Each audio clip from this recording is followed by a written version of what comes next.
안녕하세요. 올해로 결혼 25년 차가 된 40대 아줌마입니다. 제가 미용실을 운영 중인데 단골 손님이 심심할 때마다 차연 라디오를 듣는다고 하시더라고요. 그 손님이 원장님도 심심할 때 한번 들어보라면서 추천을 해주신 적이 있었어요. 당시에는 지나가는 말로 한번 들어본다고 말하고 넘겼었는데 얼마 전에 집에 혼자 있는데 뭘 할까 하다가 손님이 추천해준 사연 채널이 딱 떠오르는 거예요. 심심풀이로 한번 들어보자 싶어서 듣기 시작했는데 다른 분들의 사연 듣는데 푹 빠져서 반나절이 지나 있었죠. 그만큼 요즘 푹 빠져 있답니다. 그러다 보니 나도 내 사연 한번 써볼까 싶은 생각이 들었고 모처럼 오늘 한가한 날이라 40년 넘게 살아온 제 인생 이야기를 해볼까 합니다. 저는 어렸을 때 아버지의 사랑을 모르고 자랐어요. 제 가장 오래된 기억은 3, 4살 때인데 그때부터 제게 가족은 엄마와 외할머니가 전부였네요. 그래도 아빠 있는 다른 집들이 부러웠던 적은 없었습니다. 엄마와 외할머니가 넘치는 사랑으로 저를 키워주셨으니까요. 아빠에 대한 기억은 없지만 엄마와 외할머니 덕분에 제 유년 시절은 늘 행복한 기억만 남아 있습니다. 그러나 그 행복도 오래가지 못했어요. 제가 초등학교에 들어가던 해에 엄마가 돌아가셨거든요. 그때는 너무 어려서 사람이 세상을 떠난다는 게 어떤 의미인지 잘 알지 못했어요. 할머니가 이 어린 것을 두고 어떻게 눈을 감냐고 하시는데 막 우실 때 왜 그렇게 슬퍼하시는지 이해가 되지 않았죠. 그 당시는 그랬지만 시간이 흐를수록 엄마의 빈자리는 확실히 느껴지더군요. 늘 우리 세 식구가 함께였는데 이제는 엄마 없이 할머니와 둘뿐이니 그 빈자리가 더 크게 다가올 수밖에 없었습니다. 아빠가 없는 건 얼마든지 견딜 수 있었는데 엄마가 없다는 건 초등학생 아이가 받아들이기 힘든 현실이었죠. 울기도 많이 울고 엄마도 없다고 놀리는 아이들과 싸우기도 많이 했어요. 그런 저를 키우느라 할머니가 고생을 참 많이 하셨네요. 자식이 남겨놓은 손녀딸 남부럽지 않게 번듯하게 키워주시느라 정말 많이 힘드셨을 거예요. 그래도 제 앞에서는 그런 내색 한번 하지 않으시고 정성을 다해 손녀딸을 뒷바라지 해주셨습니다. 할머니가 나 하나 키우기 위해 애써주신다는 걸 알면서도 어린 마음에 반항을 참 많이 했었어요. 말대꾸도 하고 엄마 없는 스트레스를 할머니께 많이 풀었던 것 같아요. 지금 생각해보면 참 철없는 행동인데 그때 저는 워낙 어렸기에 제멋대로 행동하곤 했었죠. 그날도 할머니가 차려주셨던 아침 밥상이 마음에 안 든다고 투정을 부렸었어요. 할머니, 내가 돈가스랑 소세지 좀 해달랬잖아. 어떻게 맨날 김치랑 멸치볶음이야. 나 김치랑 멸치볶음 싫어한다고 몇 번을 말해. 이따 할머니가 시장 가서 소세지랑 돈가스 사와서 해줄게. 아침은 그냥 이거에다 먹고 가. 아니면 우리 강아지 계란 후라이 해줄까? 됐어. 계란 후라이도 싫어. 할머니는 내가 다른 반찬 해달라고 몇 번이나 말했는데 맨날 그대로야. 엄마는 내가 먹고 싶다는 거 다 해줬었는데. 미안해. 할머니가 그런 반찬을 안 먹어봐서 어떻게 하는지 잘 몰라서 그랬어. 이따 아줌마들한테 물어보고 너 좋아하는 반찬 해줄 테니까 화내지 말고 몇 숟가락만 뜨고 가. 빈속으로 학교 가면 배고파. 그렇게 제 손에 숟가락을 쥐어주시면서 몇 숟가락이라도 먹고 가라고 챙겨주셨습니다. 지금 생각해보면 참 철없던 행동이었죠. 그리고 그날 저녁 할머니는 돈가스에다 소세지까지 구워서 저녁 밥상에 내어주셨어요. 맛있다고 먹는 제 얼굴을 보면서 정말 환하게 웃어주셨습니다. 당시 저는 할머니가 이 반찬 하느라 고생하신 생각은 안 하고 그냥 먹고 싶은 반찬을 먹어서 좋다는 생각밖에 못했던 철없던 손녀였네요. 다음 날 학교에서 공부하고 있는데 선생님께서 저를 부르시더군요. 할머니께서 크게 다치셨다고 빨리 병원으로 가보라고 하면서요. 저는 선생님께서 거짓말 하시는 줄 알았어요. 설마 하는 마음으로 병원에 갔는데 할머니는 이미 돌아가신 뒤였습니다. 시장에서 나물 팔아본 돈으로 제가 좋아하는 빵을 사서 집에 오시다가 빙판길에서 넘어지신 거예요. 머리부터 부딪히는 바람에 손 쓸 새도 없이 응급실에 도착하자마자 돌아가셨다고 하더라고요. 할머니가 돌아가셨다는 말을 듣는데 순간 머릿속이 멍해졌어요. 솔직히 말하면 실감이 잘 나지 않았다고 할까요? 상상도 못했던 큰일이 일어나니까 모든 게 다 꿈 같았어요. 제가 뭘 해야 하는지 하나도 모르겠고 하염없이 눈물만 흘렀습니다. 15의 나이에 할머니 장례를 치르려니 정말 막막했었는데 다행히도 도와주시는 분들이 많이 계셨어요. 할머니와 평소 친하게 지내셨던 분들도 그렇고 또 예전부터 교회를 다니셨거든요. 그 교회 목사님과 교회분들이 장례 절차를 다 알아봐 주시고 도움을 주셔서 할머니를 무사히 잘 보내드릴 수 있었습니다. 발인을 마치고 집에 돌아왔는데 저 혼자 남은 집이 참 낯설더군요. 태어나서 15살이 될 때까지 그곳에서 엄마와 할머니와 같이 살았는데 이제는 저 혼자라니 믿어지지도 않았고요. 한동안은 그냥 구석에 처박혀서 잠만 잤어요. 밥도 먹고 싶지 않고 아무것도 하고 싶지 않았거든요. 그냥 이렇게 누워있다가 하늘나라에 가면 엄마와 할머니를 볼 수 있을까 그런 생각을 하면서 잠들었던 것 같아요. 그렇게 며칠 밤을 잔 건지 이상한 느낌에 눈을 떠보니 제가 병원에 와 있는 거예요. 몸을 일으키려고 하니 목사님과 목사님 사모님께서 나타나 정신이 드냐고 물어보셨어요. 제가 왜 병원에 와 있어요? 저 분명히 집에서 잠들었는데. 선영이 너 아무것도 기억 안 나는 거야? 너 입원해서 이틀 동안 이렇게 누워만 있었어. 제가요? 저는 그냥 집에서 잔 기억밖에 없는데.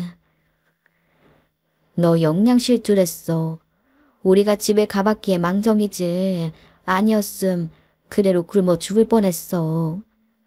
밥도 안 먹고 며칠 동안 잠만 잔 모양인데 의식 잃고 쓰러져 있어서 얼마나 놀랐는지 알아? 지금 네 마음 우리도 다 안다. 할머니까지 떠나시고 외롭고 정붙일 곳 없어서 힘든 거 다 알아. 그렇지만 하늘에서 엄마랑 할머니가 너 이렇게 아픈 거 보시면 정말 많이 속상하실 거야. 당장은 세상에 혼자인 것 같지만 네가 왜 혼자야? 널 이렇게 예쁘게 낳아주시고 키워주신 엄마랑 할머님이 계신데. 그러니까 그 두 분 생각해서라도 힘내야 한다. 나쁜 생각하지 말고 기운 차려야 돼. 알았지? 목사님과 사모님의 위로에 그저 눈물만 펑펑 쏟아냈던 기억이 나요. 세상에 정말 아무도 없이 나 혼자라고 생각했을 때라 외롭고 힘들었거든요.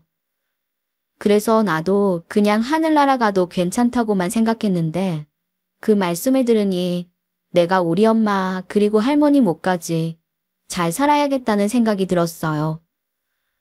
그리고 그때부터 힘을 내기 시작했습니다. 사모님께서 이것저것 맛있는 것도 많이 해주신 덕분에 몸도 잘 회복해 퇴원할 수 있었고요. 그렇게 며칠이 지나 학교 갔다 돌아오는데 목사님과 사모님께서 저를 부르셨어요. 무슨 일인가 싶어 가보니 집에 진수성찬이 차려져 있는 거예요. 몸약해진 저를 위해 맛있는 음식 한가득 차려주셔서 감사히 먹고 있는데 사모님께서 조심스럽게 운을 떼시더군요. 선영아, 너 혼자 지내는 건 괜찮아? 아직 어린데 혼자 사는 거 외롭지 않아? 괜찮아요. 사모님도 목사님도 가까이 계시니까 그래도 지낼만 해요. 그게 아니라 너 그 집에 혼자 두는 게 마음이 놓이지 않아서 그래. 성인 될 때까지만 우리 집에서 같이 지내는 건 어때? 그래. 너 다 큰 것 같아도 아직 15이야. 어른 보호가 필요한 나이잖아. 여기 와서 우리랑 같이 지내자. 그래도 두 분께 더 폐를 끼칠 순 없어요. 지금도 이렇게 저 신경 써주시는 거 얼마나 죄송한데요. 그거 가지고 죄송해할 필요 없어. 힘들 때는 다 돕고 사는 거지. 그리고 예전에 할머님께서 몇 번 그런 말씀을 하셨어. 자신이 먼저 떠나게 되면 우리 손녀 좀 돌봐달라고. 옆에 아무도 없는 아이 외롭지 않게 잘 부탁한다는 말씀 하셨던 적이 있단다. 그리고 우리도 적적하게 둘이 사는 것보다 같이 지내는 게 더 좋을 것 같고. 그래 선영아, 우리 생각대로 하자. 하늘에 계신 할머님, 어머님도 너 이렇게 혼자 지내는 걸 보고 얼마나 걱정하시겠어. 우리랑 같이 사는 거 보시면 마음이 좀 놓이실 거야. 그 말에 제 마음이 움직였어요. 정말 우리 엄마와 할머니가 하늘에서 나를 지켜보고 있다면 제가 혼자 외롭게 지내는 것보다 이곳에서 살아야 더 안심하실 것 같았거든요. 그래서 그날 뒤로 저는 목사님 댁에서 자랐습니다. 그곳에서 고등학교까지 졸업했는데 두 분이 친딸처럼 저를 사랑으로 대해주셨어요. 그 덕분에 힘들었던 시간 잘 버티면서 저도 어른이 됐네요. 고등학교를 졸업하고 나니 고민이 많았어요. 목사님과 사모님께서 대학 진학을 도와주신다고 하셨지만 사실 언제까지 그 집에서 신세를 질 수는 없잖아요. 지금까지 키워주신 것만 해도 감사한 일이니까요. 슬프지만 성인이 됐을 때 그곳을 떠나 독립하는 게 맞다고 생각했어요. 그리고 저를 돌봐주신 은혜 갚기 위해 돈도 많이 벌고 싶었고요. 그 결심을 하고 돈을 벌기 위해 서울에 올라왔습니다. 고등학교 때 선생님께서 일자리를 알아봐 주셔서 직장은 어렵지 않게 구할 수 있었어요. 중소기업 경리로 취직했는데 일도 크게 힘들지 않았고 월급도 나쁘지 않았네요. 그래서 목사님과 사모님 비싼 음식도 사드리고 저를 키워주신 은혜에 보답할 수 있었죠. 2년 가까이 격리일을 하면서 생각해보니 내가 앞으로 나이를 먹어서도 할 수 있는 일을 찾아야겠다 싶은 거예요. 언제까지 이 일을 할 수 있을지 알 수 없었거든요. 나이 먹어서도 할 수 있는 일을 찾다 보니 미용일이 떠올랐어요. 어려서부터 손재주가 있어서 미용이라면 잘하겠다는 말을 듣기도 했었고 내 가게가 있으면 언제라도 일할 수 있을 것 같아 미용일을 배워보자 결심했습니다. 그래서 퇴근하고 야간 미용학원을 다녔어요. 그동안은 돈만 벌고 싶었지 딱히 하고 싶은 일이 없었는데 처음으로 제가 해보고 싶은 일을 시작하게 됐죠. 배워보니 생각보다 더 미용일이 제 적성에 맞더군요. 그때부터는 제대로 이 일을 해보자고 결정해 회사를 그만두고 서울의 큰 미용실에 취직했습니다. 미용실 일은 훨씬 더 힘들었어요. 이제 갓 미용일을 시작한 막내니 모든 허드렛 일은 다 제 차지가 됐었죠. 하루 종일 서 있고 미용실 청소하고 다른 선생님들 돕다 보면 녹초가 되어 집에 돌아왔었어요. 그래도 내가 좋아하는 일을 하고 돈을 벌 수 있다는 것에 감사했었습니다. 미용실 막내니까 매장 청소는 전부 다 제 몫이었어요. 아침에 일찍 출근해 매장과 주변을 청소하고 끝날 시간이 되면 마무리까지 다 마치고 가는 게 제 일과였었습니다. 그날도 아침 청소를 위해 일찍 출근해 매장 앞 쓰레기부터 치우고 있었어요. 근데 어떤 남자가 갑자기 불쑥 나타나는 거예요. 갑자기 나타나 말을 거는 남자 때문에 진짜 뒤로 놀라 자빠질 뻔했었어요. 안녕하세요. 수고가 많으시네요. 아, 저 때문에 놀라셨나 봐요. 아니에요. 괜찮아요. 혹시 새로운 직원분이세요? 오늘 처음 뵌 것 같아서요. 네. 그런데 누구신지. 아, 저는 여기 미용실 원장님 큰아들이에요. 웬만한 직원분들 얼굴은 다 아는데 처음 뵙는 분이라 새로 오신 분인가 했네요. 저도 가끔 어머니 가게 들를 때가 있거든요. 그럼 다음에 봬요. 남자는 인사를 나누고 사라졌습니다. 원장님 아들이 의대 다닌다는 말을 듣긴 했었는데 그럼 그 아들이구나 싶더라고요. 그렇게 그 남자와 안면을 익히고 난 다음 몇 번 미용실에서 볼 일이 있었어요. 그럴 때마다 긴 대화를 나눈 건 아니었지만 훤칠한 데다가 호감형의 인상이라 눈길이 갔었죠. 하지만 저와 접점도 없는 사람이었으니 그냥 인상 좋은 원장님 아들 정도로 생각하고 지나갔었습니다. 무엇보다 당시 살기 바빠서 미용일 말고는 아무것도 생각하지 않았었어요. 저도 언제까지 미용실에서 막내로 있을 수는 없잖아요. 다른 선생님들처럼 파마나 커트도 해보고 싶은 욕심이 생겨 매일같이 일 끝나고 연습하느라 다른데 정신이 팔릴 시간이 없었네요.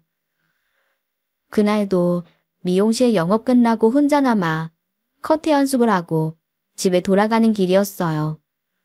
늦은 시간이라 빨리 집으로 향하는데 바로 앞 횡단보도에 사람의 형체가 쓰러져 있는 게 보였죠. 무슨 일일까 싶어 가까이 다가갔다. 저는 생각도 못했던 사람의 얼굴을 보게 되었습니다. 바로 예전에 만났던 원장님 아들이었어요. 원장님 아들은 뺑소니 교통사고를 당한 건지 횡단보도에 정신을 잃고 쓰러져 있더군요. 이대로 두면 안 될 것 같아서 당장 구급차를 불러 병원으로 데려갔습니다. 당시 부상이 꽤 컸었지만 빠르게 병원에 데려간 덕분에 큰 이상 없이 회복할 수 있었고 원장님도 네가 내 아들을 살렸다면서 고맙다는 말씀을 하셨어요. 칭찬받으려고 한 행동은 아니었지만 그래도 제 덕분에 잘 회복했다고 하니 참 다행스러운 일이다 그렇게 생각했었네요. 그러다 또 미용실 일이 바빠 그 남자에 대한 일은 저도 모르게 잊어버리고 살았죠. 그렇게 시간은 흘렀고 제 일과는 변함없었어요. 아침에 일찍 출근해 늦게까지 미용실에서 일하다 퇴근하는 게 일상이었죠. 그때도 청소 마치고 퇴근하러 나오는데 문 앞에서 누군가 저를 기다리고 있더군요. 바로 원장님 아들이었어요. 저기 안녕하세요. 저 기억하시죠? 괜찮으시면 잠깐 시간 좀 내주실 수 있을까요? 네. 근데 여기는 어쩐 일로 오셨어요? 원장님은 먼저 퇴근하셨는데. 몸은 다 회복하신 거예요? 네. 며칠 전에 퇴원했어요. 사실 어머니 뵈러 온 게 아니라 선영 씨를 만나러 왔어요. 그날 뺑소니당에 쓰러져 있는 저를 구해주셨다고 들었습니다. 제대로 인사를 못 드려서 찾아뵙고 감사하다는 말씀 드리고 싶었어요. 아니에요. 그런 일 당한 사람 있으면 돕는 게 당연하죠. 해야 될 일을 한 거니까 너무 신경 쓰지 마세요. 제 목숨 구해주신 분인데 당연히 감사 인사는 드려야죠. 괜찮으시면 식사 대접을 한번 하고 싶어요. 그 말을 듣고 저는 몇 번이나 거절했었어요. 하지만 남자는 식사 대접이라도 하게 해달라고 계속 부탁하더라고요. 결국 저도 어쩔 수 없이 밥 한 끼만 먹자 싶어 나가게 됐었는데 그때 저도 모르게 남자에게 호감을 느꼈던 것 같아요. 그 사람은 상대를 정말 편안하게 해주는 사람이었고 그날 식사를 하며 이런저런 대화를 통해 가까워지게 되었습니다. 그 사람 또한 제게 적극적으로 자신의 감정을 표현했어요. 그러나 저는 남자에게 호감을 느끼면서도 쉽게 마음을 열 수가 없겠더라고요. 그 사람과 저는 배경 자체가 다르니 많이 망설였었죠. 일단 저와는 너무 다른 세상에서 살아온 사람이라는 게 저를 망설이게 했었어요. 고아로 자란 저와는 달리 부유한 집안에서 자라 곧 의사가 될 남자가 나와 맞는 사람일까 굉장히 고민을 했었습니다. 그러다 결국은 남자에게 모든 걸 털어놨어요. 어려서부터 아빠가 없었고 엄마와 외할머니가 돌아가셔서 목사님 손에 자랐다는 사실까지요. 남자는 제 지나온 사연을 듣고 도망가는 대신 손을 꼭 잡아줬어요. 이제부터는 더 슬퍼할 일 없이 자신이 지켜주겠다는 말에 그 사람과 미래를 약속하게 됐네요. 그러나 그 사람과의 만남이 늘 행복한 것만은 아니었어요. 언젠가는 원장님께서 알게 되실 텐데 그때 어떻게 해야 할지 걱정도 컸고 죄송스러움도 있었거든요. 더는 숨길 수 없어 솔직히 말씀드릴 결심을 했던 날 미용실이 난리가 났습니다. 창고에서 물건을 정리하고 있는데 원장님이 막 소리를 지르면서 제 이름을 부르시더군요. 산영씨, 김선영 어딨어? 야, 너 당장 나와. 원장님, 저 여기 있습니다. 무슨 일 있으세요? 원장님은 저를 보자마자 뺨을 때리셨어요. 연거푸 계속 뺨을 때리시는데 왜 때리시냐고 물을 겨를도 없었습니다. 네가 어떻게 이럴 수 있어? 너 우리 아들 만난다는 거 사실이야? 둘이 데이트하는 거 본 직원이 있다던데 그게 사실이냐고. 너 정말 우리 아들 만나는 거야?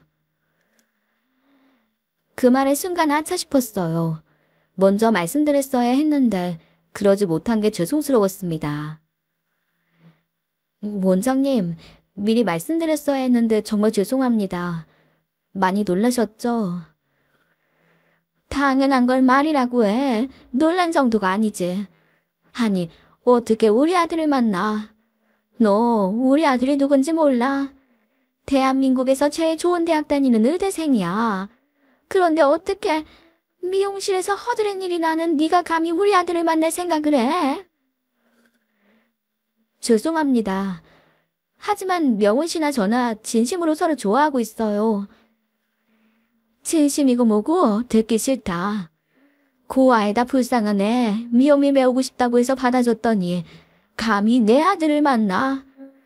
이래서 고아는 직원으로도 거두면 안 되는 건데 내가 잘못 생각했어. 어떻게 의뢰를 원수로 갚아? 화가 나신 원장님은 손님들 앞에서 계속 제 뺨을 때리셨고 저는 그 분노를 고스란히 감당해야 했습니다. 그래도 원장님을 이해해 보려고 했어요. 의대 다니는 큰아들이니 엄마 입장에서 얼마나 기대가 크셨겠어요. 그런 아들이 고아에다가 뭐 하나 대단한 건 없는 아가씨를 만난다고 하니 당연히 실망하실 수 있었겠다 싶었습니다. 그러니 화를 내시더라도 제가 다 참아드리자 했었어요. 솔직히 자존심도 많이 상했지만 그래도 언젠가는 우리 둘을 허락해 주시겠지 하는 마음으로 버텼었어요. 그러나 원장님의 반대는 제가 상상했던 것 이상이었네요. 다른 직원들 다 보는 데서 저를 망신 주시는 건 물론이고 사람 취급도 하지 않으셨습니다. 그러다 하루는 저를 따로 집으로 부르시더군요. 혹시라도 우리를 허락해 주신다는 말을 하려고 부르신 게 아닐까 해서 기대감에 찾아갔었죠. 원장님 드릴 꽃다발도 사서 갔거든요. 원장님 댁에 가보니 처음 보는 여자분이 한 명 앉아 있었어요. 그리고 원장님은 저를 그 앞에 앉히시더니 이런 말씀을 하셨습니다. 원장님, 무슨 일로 저를 부르셨는지. 네 앞에 이 아가씨 보이지? 딱 봐도 어때 보여? 귀티가 오르지 않니? 네 눈으로 이 아가씨 좀 보라고 부른 거야. 좋은 집안에서 자란 음대생 아가씨인데 고작 너 같은 애 만나느라 우리 명훈이가 이 아가씨 거절했잖니. 이게 말이나 되니? 그래서 이 아가씨 직접 보고 네 주제 파악 좀 하라고 불렀어. 원장님, 제가 마음에 안 드시는 건 알지만 어떻게 이런 일로 저를 부르실 수가 있으세요? 그래도 저는 원장님이 저를 따로 부르셨으니 혹시라도 저를 허락해 주시지 않을까 했었는데. 그래서 그 꽃다발 사들고 찾아온 거야. 너 김치국 아주 제대로 마셨구나. 내가 미쳤다고 날 허락해. 씨가 누군지도 모르는 년을 어떻게 내 며느리로 받아들여? 내가 돌았니? 다시는 내 아들 안 만나겠다는 다짐 들으려고 부른 거야. 알아? 원장님 말씀을 듣는데 제 자신이 너무 초라해지는 걸 느꼈습니다. 이런 말을 들으면서까지 내가 그 사람을 만나야 하는 건가 싶었죠. 그래서 그 자리에서 아드님과 헤어지겠다고 약속했고 곧바로 미용실도 그만뒀습니다. 그 사람에게도 바로 헤어지자고 했었고요. 제 자존심을 지키기 위해 그 사람과 헤어졌지만 제게도 그건 쉬운 일이 아니었어요. 세상에 태어나 처음으로 사랑했던 남자였는데 어떻게 괜찮을 수 있겠어요. 그러니 저 또한 매일같이 폐인처럼 살았죠.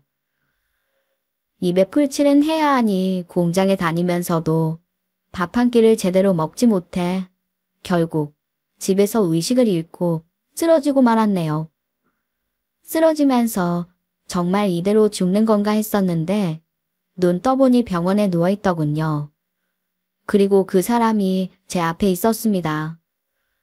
잔뜩 걱정한 얼굴로 앉아있던 그 사람은 겨우 눈을 뜬 저를 품에 안고 막 울었어요. 제가 어떻게 되는 줄 알았다고 눈물을 쏟는데 제 마음이 더 아팠습니다. 그리고 병원에서 제가 그 사람의 아이를 가졌다는 걸 알게 됐습니다. 임신 사실을 안 순간 참 많은 고민을 했었죠. 하지만 그 사람은 망설이는 저를 설득하더군요. 그리고 제게 프로포즈를 했어요. 고민하다 저는 그 사람의 진심을 받아주기로 했습니다. 그래도 이 사람이라면 나를 행복하게 해줄 수 있지 않을까 그런 생각이 들더라고요. 또 무엇보다 우리 아이를 아빠 없는 아이로 키우고 싶지는 않았습니다. 아빠 없는 아이로 엄마 손에서 자라는 건 저만으로도 충분했으니까요. 아이를 가졌다는 소식을 알게 되신 원장님은 마지못해 우리를 허락해 주셨어요.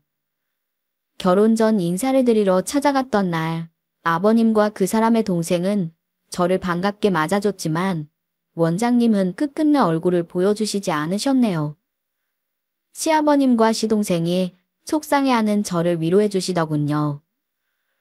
끝내 환영해 주시지 않는 원장님께 서운하기도 했었지만 그래도 이제 시어머님이니 속상하신 그 마음을 이해하고 품어드리자 결심했었죠.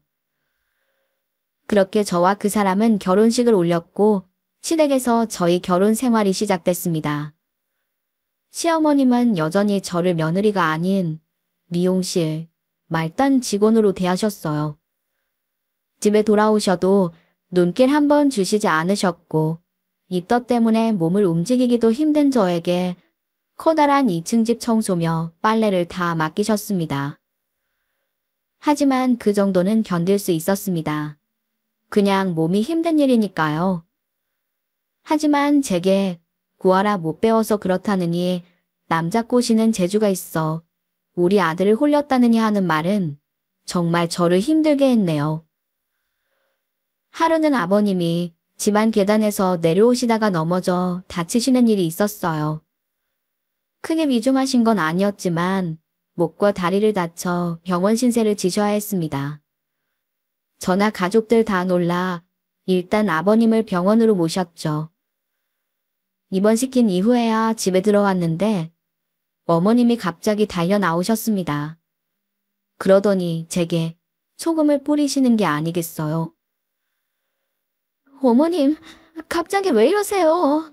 무슨 일 있으셨어요? 노순이? 무슨 일 있었는지 몰라. 너 하나 들어와서 지금 우리 집이 망했잖아. 어디서 재수 없는 게 들어와가지고. 어머니, 지금 이 사람한테 무슨 짓을 하시는 거예요?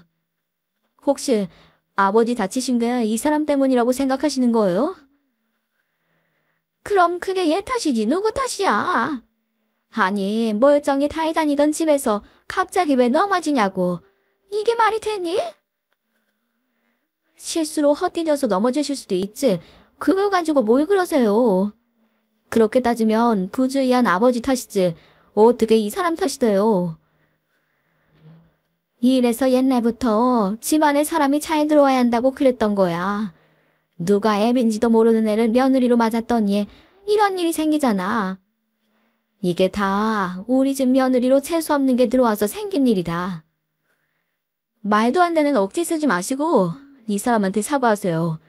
소금 뿌리신 거, 모욕적으로 말씀하신 거 다 사과하시라고요.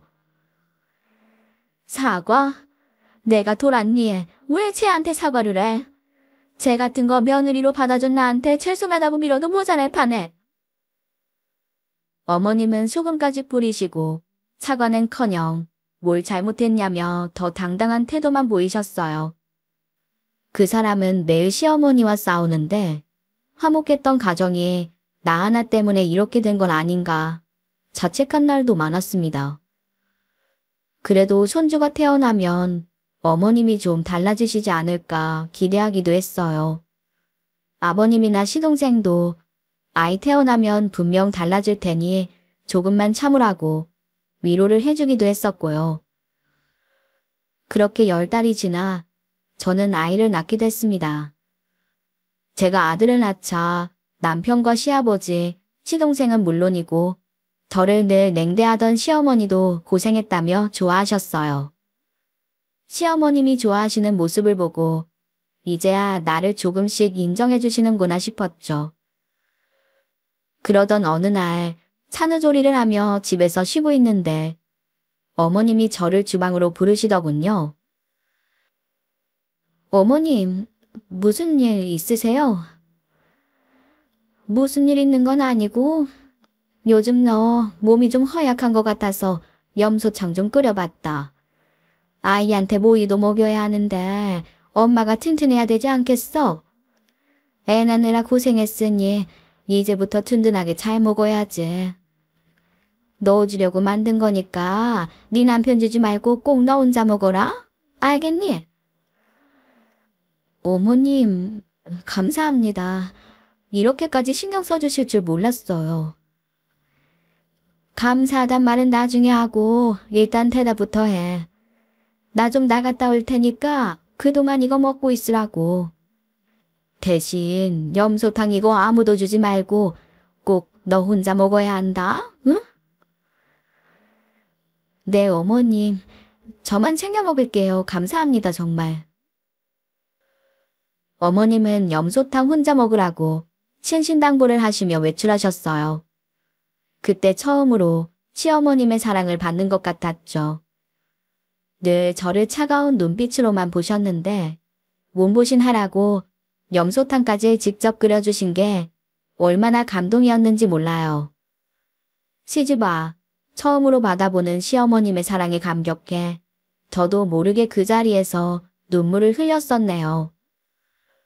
어머님의 말씀을 듣고 염소탕을 먹기 위해 한 그릇 뜨는데 순간적으로 역한 냄새가 올라왔어요.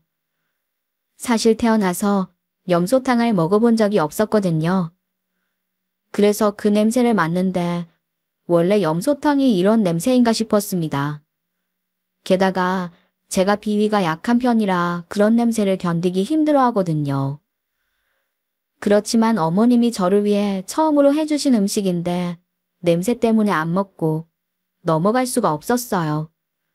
거기다 아무도 주지 말고 꼭 저만 먹으라고 하셨으니 싹싹 비워서 예쁨 받고 싶은 마음도 있었고요. 대접 하나에 염소탕을 담고 식탁에 앉았는데 아무래도 한 번도 접해보지 못한 낯선 음식이라 한술 뜨기가 쉽지 않았어요. 그때 부엌에 내려왔던 시동생이 그 모습을 봤나 봐요. 형수님, 그거 뭐예요? 뭔데 그렇게 맛있어 보여요? 아하, 이거 염소탕인데 어머님이 저 몸보신하라고 직접 끓여주신 거예요. 정말요? 이제 우리 엄마도 형수님한테 잘해주시는 건가? 거봐요. 내가 우리 엄마 금방 달라질 거라 했죠? 그러게요. 어머님이 저한테 음식 해주시는 거 처음이라 얼마나 놀랐는지 몰라요. 근데 왜 먹진 않고 보고만 있어요? 음식이 입에 안 맞아요? 그게 아니라 사실은 제가 염소탕을 처음 먹어보거든요. 냄새도 그렇고 저한테는 좀 낯설어서요. 먹기는 해야 되는데 한 번도 먹어보지 않은 거라 그런지 손이 잘 안 가네요. 형수님, 그럼 내가 먹을까요? 보니까 형수님 비비도 약한 것 같던데 내가 좀 먹어줄게요. 만약 염소탕 끓인 거 남겨봐요. 그럼 우리 엄마가 또 뭐라 할 거고 형수도 또 난처해지지 않겠어요? 먹기 싫으면 내가 먹을게요. 나도 염소탕 무슨 맛인지 궁금했었거든요. 그럼 그러실래요? 고마워요. 넉살 좋은 시동생이 먼저 먹어주겠다고 나서니 얼마나 고마웠는지 몰라요. 솔직히 염소탕 냄새 맡아보고 한솥을 다 어떻게 비우나 걱정하고 있었거든요. 그렇게 시동생이 염소탕을 한 입 먹었는데 먹자마자 갑자기 그 자리에서 개거품을 무는 거예요. 그리고는 어떻게 손 쓸 새도 없이 의식을 잃고 쓰러지더군요. 너무 갑작스럽게 벌어진 일이라 정말 아무 생각도 나지 않았어요. 일단 아기를 들쳐안고 구급차를 불러 병원으로 향했죠. 당장 개거품 물고 쓰러진 시동생부터 살려야 하니까요. 병원에 도착해 시동생은 응급처치를 받는 동안 정말 별별 생각이 다 들었어요. 시동생이 한순간에 이렇게 된 이유도 모르겠고 지난번 아버님이 다치신 것도 겹치면서 정말 나 때문에 이 집 식구들에게 이런 일이 생기는 건가 싶어 죄책감까지 들 정도였습니다. 그러던 중 연락을 받은 시모가 얼굴이 하얗게 질려 병원으로 달려왔습니다. 시모는 저를 보자마자 뺨을 때리더군요. 너 이게 어떻게 된 일이야? 우리 아들 어떻게 했어? 멀쩡한 우리 아들이 왜 갑자기 개거품을 말고 쓰러져? 놀라게 해드려서 죄송해요, 어머니. 근데 저 아무것도 한 게 없어요, 정말. 도련님이 그냥 어머님이 끓여주신 염소탕 대신 먹겠다고 해서 그러시라고 한 것밖에 없어요. 염소탕 한 입 먹더니 거품 말고 쓰러진 게 전부예요. 그 말에 놀란 시모는 제 멱살을 잡고 소리를 지르기 시작했어요. 성훈이 제가 뭘 먹었다고? 지금 그 염소탕을 우리 아들을 먹였단 말이야. 세상에, 그거에 차이 먹이면 어떡해. 죄송해요, 어머님. 제가 다 먹으려고 했는데 낯설기도 하고 한 번도 안 먹어본 음식이라 도저히 먹을 수가 없었어요. 도련님이 대신 먹겠다고 해서 드린 건데 국물 한 입 먹고 이렇게 되실 줄 정말 몰랐어요. 그러니까 그걸 왜 채를 먹이냐고. 다 네가 먹었어야지. 너 미쳤니? 네가 진짜 채정신이야. 내가 염소탕을 왜 만들었는데. 누가 너더러 먹으랬지. 누가 우리 아들이면 넣으래. 이게 아주 우리 집안 말아먹으려고 작정을 했어. 시어머니는 제 멱살을 흔들며 고래고래 고함을 쳤어요. 병원 사람들이 나와 뜯어말려도 소용이 없었습니다. 아들 살려내라며 병원 떠나갈 듯 폐악을 부릴 뿐이었죠. 하지만 저는 시모의 말 한마디에 꽂혀 넋을 잃었습니다. 순간 뒤통수를 세게 맞은 것 같은 기분에 이후 이어지는 시모의 폐악은 눈에 들어오지도 않았어요. 그러니까 시모가 끓인 염소탕은 몸보신을 위해 끓인 게 아니었어요. 당신 집안 손자까지 낳은 며느리를 해하기 위해 만든 거였고, 그러니 아무 사람 주지 말고 저 혼자 먹으라며 신신당부를 한 것이었습니다. 시모의 모든 속셈을 알고 난 뒤 저는 더 이상 그 집에서 며느리로 살 자신이 없었습니다. 나를 해하려는 시모가 있는 집에서 제가 어떻게 맘 편히 살겠습니까? 아무리 며느리가 마음에 안 들어도 그렇지 사람이 어떻게 그런 짓을 할 수가 있는지 믿을 수가 없는 일이었어요. 그때 든 생각은 일단 그 집을 나와야 한다는 거였어요. 그래서 제 멱살을 잡는 시모를 떼어내고 무작정 나왔어요. 어디로든 도망가야겠다 싶어 택시를 잡아타려는데 시어머니는 언제 따라 나왔는지 갈 거면 너만 가고 애는 놓고 가라고 행패를 부리더군요. 그 순간 병원에 도착한 남편과 시아버지가 그 광경을 전부 목격했어요. 떠나려는 저를 붙잡는 남편에게 더는 같이 살 수 없다는 말만 남긴 채 저는 택시에 올라탔습니다. 그 상황이 너무 소름 돋았고 잘못하면 내가 죽을 수도 있었다는 생각이 들어 정말 무서웠죠. 그런데 누구에게라도 위로받고 싶은 그 순간 막상 갈 데가 없는 거예요.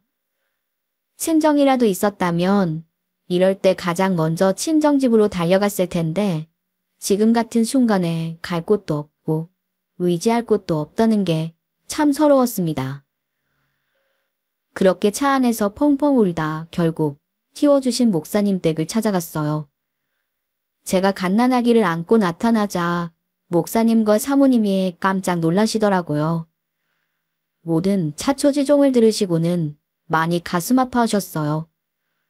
아무 말도 없길래 잘 사는 줄만 알았는데 그런 일을 겪고 있는 줄은 몰랐다며 오시는데 많이 죄송했습니다.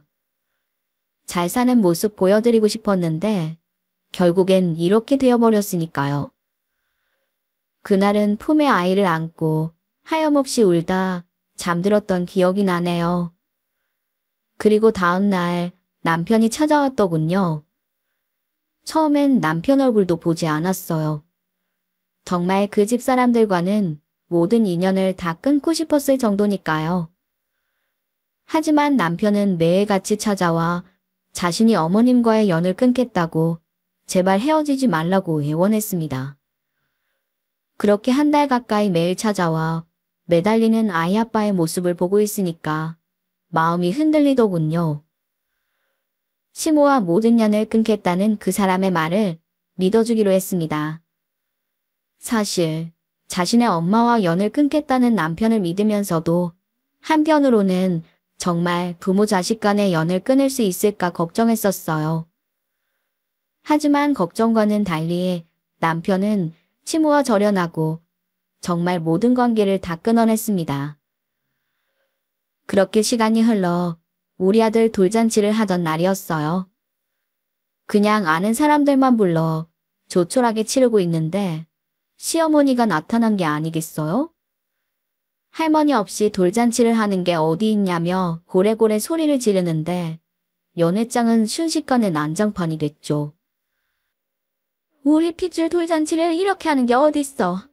당연히 시어머니를 불러야지. 어떻게 니들끼리만 하려 그래? 저희 어머니랑 연 끊고 살기로 한 거 아시잖아요. 돌잔치 망치지 말고 얼른 나가세요. 아유, 너는 왜 말을 그렇게 하니? 내가 온 게 어떻게 돌잔치를 망치는 거야? 친할머니가 오는 게 당연하지. 그리고 너희들 다 참 그렇다. 그때 일 가지고 아직도 연을 끊겠다고 난리를 치는 거야? 그만하면 됐다. 별것도 아닌 일 가지고 왜들 그렇게 유난이야? 별것도 아닌 일이요? 이 사람 그거 먹었으면 죽었을지도 몰라요. 어머니 그 염소탕 일부러 그렇게 만드신 거잖아요. 예, 나 그거 일부러 그런 거 아니다. 실수로 그런 거야. 아니, 내가 미치지 않고서야 며느리조 염소탕을 그렇게 만들겠어? 예, 너도 네 남편처럼 생각하는 거야. 네가 말 좀 해봐라. 어머니, 차라리 미안하다고 사과를 하세요. 어머님이 무슨 짓 했는지 뻔히 다 아는데 어떻게 이렇게까지 뻔뻔하실 수 있으세요? 아니 며느리라는 게 어디다 눈을 똑바로 뜨고 훈계질이야? 그리고 설상 내가 네 염소탕에 이상한 건 넣었다 치자. 그래서 그거 먹고 네가 어떻게 되기라도 했어? 그거 먹고 잘못될 뻔한 건 네 시동생 아니냐? 걔가 대신 먹고 위세척에서 겨우 살아났는데 화를 내도 걔가 내야지 왜 네가 난리야? 막말로 너 안 다쳤으면 된 거 아니냐? 다 지난 일로 남편이랑 시엠이 인연 끊게 만들고 우리 집안 귀한 핏줄 얼굴까지 못 보게 만들어야겠어? 시어머니는 끝까지 자기 잘못 아니라며 뻔뻔하게 나오는데 어떻게 사람이 이럴 수 있을까 싶었어요. 여전히 자신의 잘못을 잡아떼는 태도에 정말 할 말을 잃었습니다. 거기다 내 손자 돌잔치 보고 가겠다며 압을 쓰는 통에 사람 불러 겨우 쫓아냈어요. 결국 우리 아들 돌잔치는 엉망이 되고 말았죠. 그 뒤로도 시모는 몇 번이나 찾아와 난동을 부렸었어요. 그래서 남편이 경찰서에 신고한 적도 있었고요. 시어머니의 폐악질이 심해지자 그 잘나가던 미용실에도 지금까지의 여러 가지 일들이 알려지면서 쪽박차 문을 닫고 말았습니다. 그렇게 쫄딱 망하고 나서야 자신의 잘못을 깨닫게 된 건지 그 이후로 시어머니는 자취를 감췄네요. 그리고는 20년 넘도록 한 번도 연락이 오지 않았어요. 남편 또한 연을 끄는 자신의 어머니를 찾지 않았고요. 그러다 얼마 전 시어머니가 돌아가셨다는 연락을 받았어요. 몇 년 전부터 중풍에 걸려 고생하다 한 요양병원에서 쓸쓸히 생을 마감했다고 합니다. 시모는 곁을 지켜주는 가족 한 명도 없이 그렇게 세상을 떠났다고 들었어요. 어쩌면 그동안 받아야 했던 죗값을 받은 거라는 생각이 드네요. 고아라며 늘 저를 천대했던 시어머니, 하늘에서도 그 죄를 꼭 뉘우쳤으면 좋겠습니다. 사실 시집 욕하는 것 같아 누구에게도 말 못했던 이야기인데 이렇게 임금님 귀는 당나귀 귀하고 외치고 나니 속이 조금은 풀리는 것 같습니다. 지금까지 제 사연 들어주셔서 정말 감사드리고요. 모두들 행복하세요. 오늘의 썰맘 사연에 여러분의 소중한 댓글 기다리면서 구독, 좋아요, 고민은 물론 알람 설정도 부탁드립니다. 그럼 오늘도 함께 읽어주셔서 감사합니다.